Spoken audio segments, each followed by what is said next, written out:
January 25th, 2026, the Emirates. It was supposed to be the day Mikel Arteta's structural machine finally suffocated the Michael Carrick revolution. Instead, we call it 2-3 chaotic performance that left the league in shock.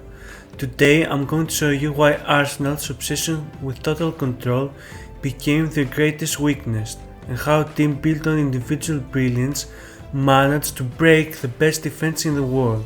This wasn't just a loss, it was the tactical warning. Let's break it down. First, let's kill the narrative that Arsenal were poor from the start. In the opening 30 minutes, Arsenal's build-up was elite. Arteta went with the technical security, 11, Zubimendi, Rice and Odegaard. With Timber and Hikapi attacking in, Arsenal had a 5v3 advantage against United's press. Every time Saliba or Gabriel bypassed that first line, they found Odegaard between the lines. It looked like the Liverpool game, total territorial dominance. When Arsenal forced that Martinez's own goal in the 29th minute, everyone thought the rout was on. But here's the problem, Arsenal were playing for 1-0. They had the ball, but outside of Saka they had zero unstoppability. This is where I get critical. We talk about coaching, but let's talk about execution. Martin Zubimendi, the man brought in for his robotic composure, plays a blind back pass. Bryan and Mbeumo, who is turning into the ultimate Big Six killer, sniffs it out and levels it. The Emirates went silent. Why? Because it proved that Arsenal's structure is a house of cards. If the technical security drops, the system collapses. United didn't outcoach Arsenal in the first half. They simply waited for the machine to glitch, and when it did, the momentum didn't just shift, it evaporated. In the second half, Mikel Carrick saw why he's the real deal. He stopped trying to press the center and focused on the half spaces. Look at Patrick Dorgu. He wasn't playing at fullback, he was a vertical weapon. United used arching runs curving from the touchline into the box, which made Arsenal's zonal 4-4-2 look static. Dorgu's rocket in the 50th minute wasn't a fluke. It was a result of Arsenal's defenders being so worried about their zones that they forgot to close down the man. 2-1 United.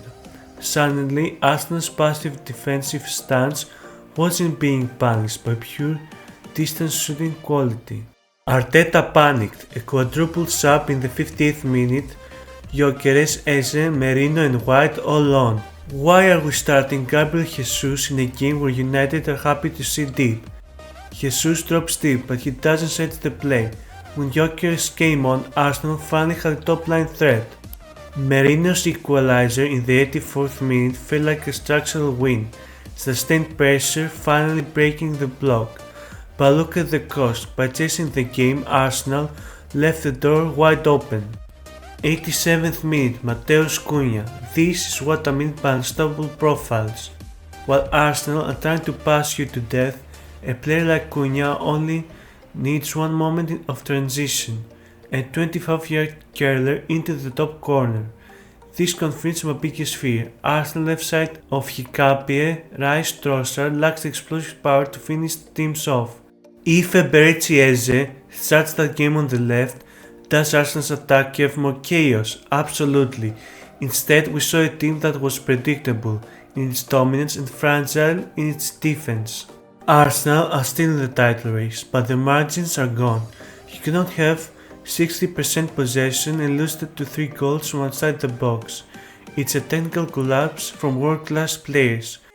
Carrick didn't suffocate Arteta, he outweighed him. If Arteta doesn't integrate Eze and fix the full nice obsession against big teams, this title is slipping away. What do you think? Was San Jesus a mistake?